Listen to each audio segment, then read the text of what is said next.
So the past few days I've been watching a lot of Planet Earth 2, and basically it's a documentary that's narrated by the legendary David Attenborough.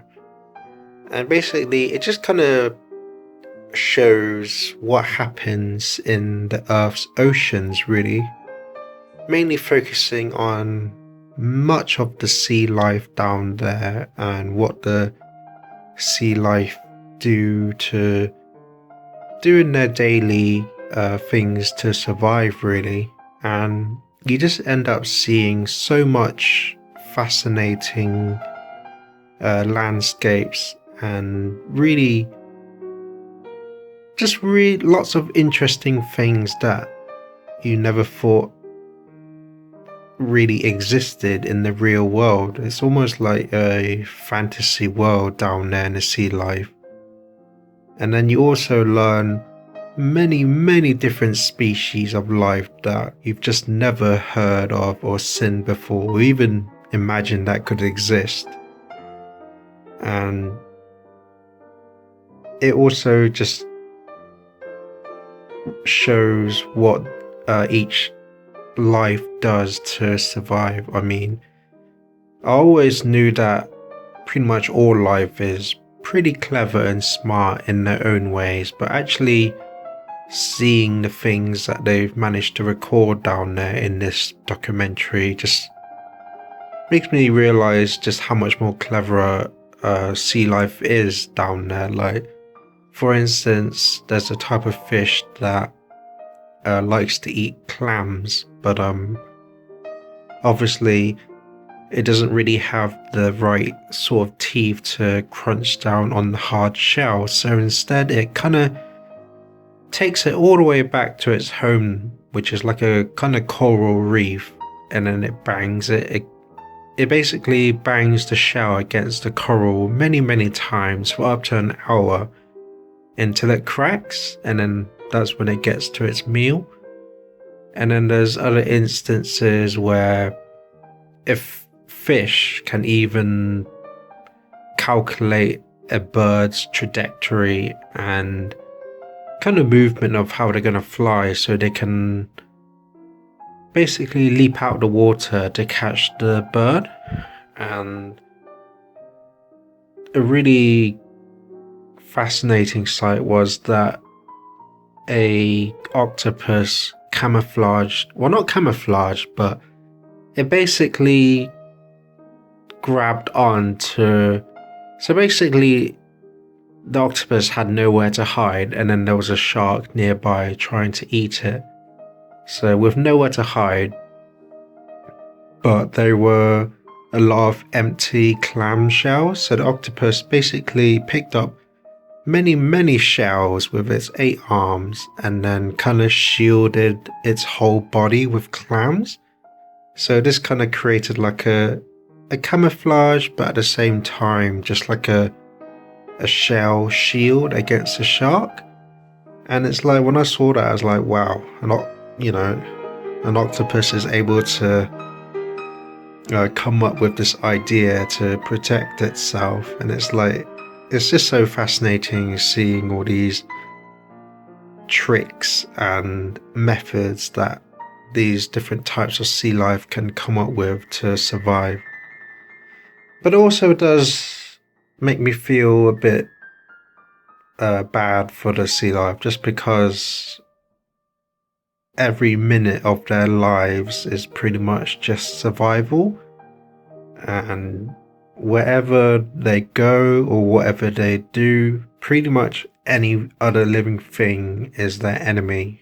And being in the wrong place at the wrong time or making a bad decision can just end up with them getting eaten.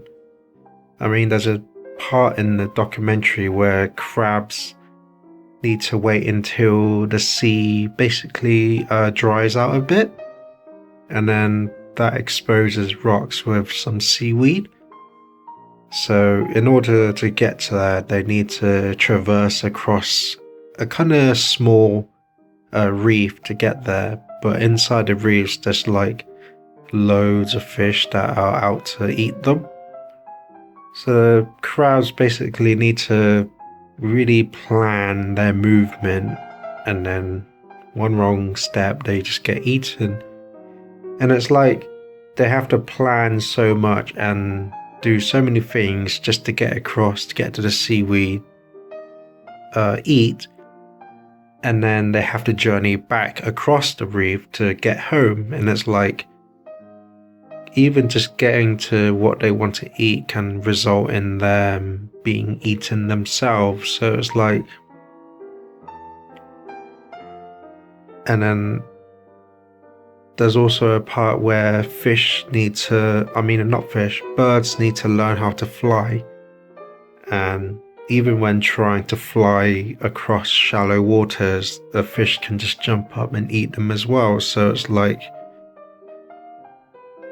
whatever they do, if it's part of life or trying to learn a new skill, there's always that risk that they have to face. And it makes me realize that, it's just extremely difficult for animal life and sea life.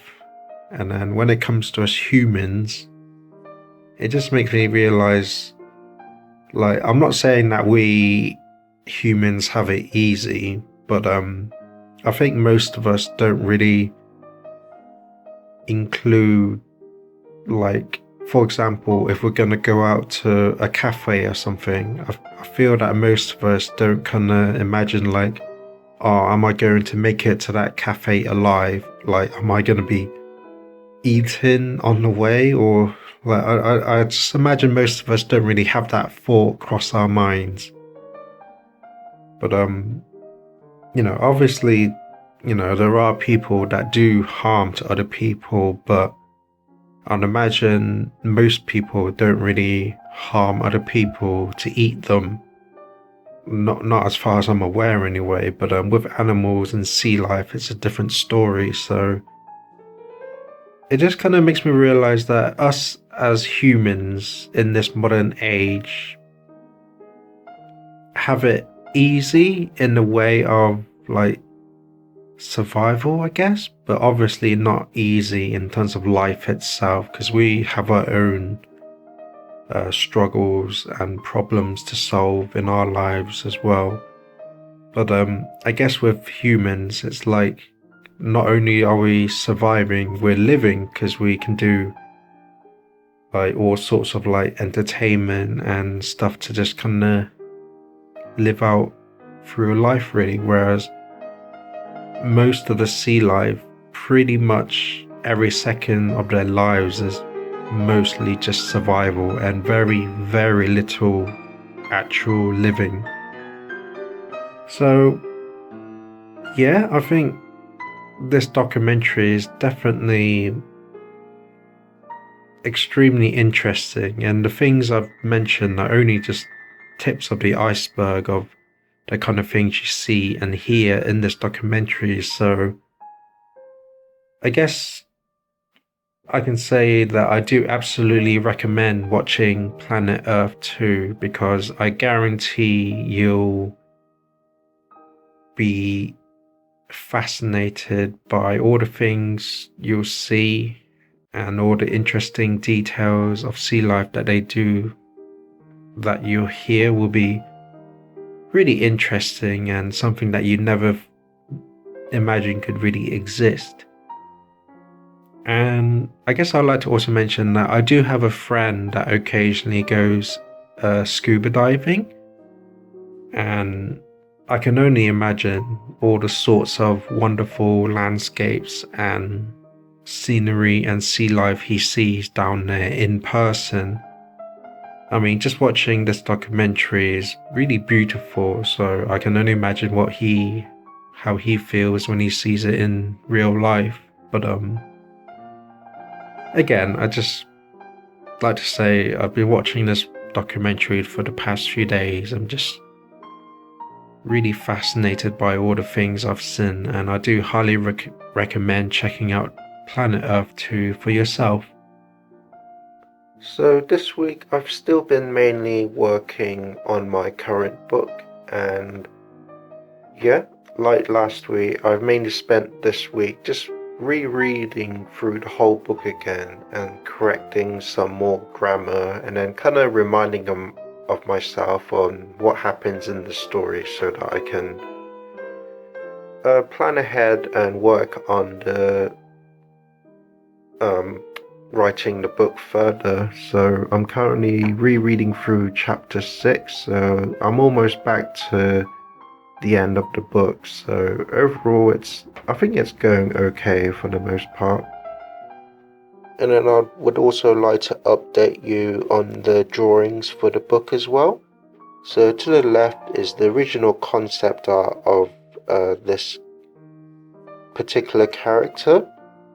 So these 4 characters are very important and major to the overall story of the book. So to fit the book more in context, I've updated their designs a bit, so added more features here and there.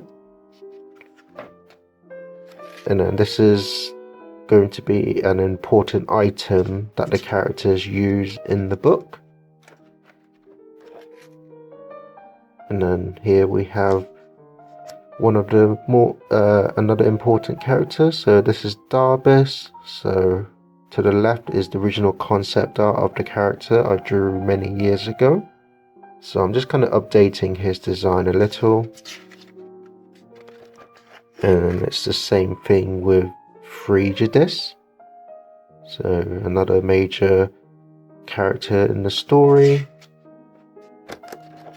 And then again with Pymaedorus. So to the left is the original concept art.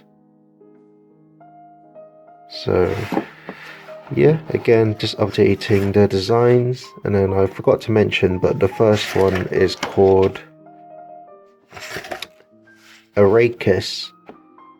So obviously these 4 designs aren't finalized yet, depending on what happens in the story, so I'll update it as the story unfolds. But for now I think the overall look is pretty much finalized for the most part. So yeah, just thought I'd like to share some more progress and the drawings that are going to appear in my newest book. So I guess that's pretty much it for this week, so hopefully I'll see you next Saturday. That's it for this video. My name is Hoiman, and please consider subscribing, I'd really appreciate it.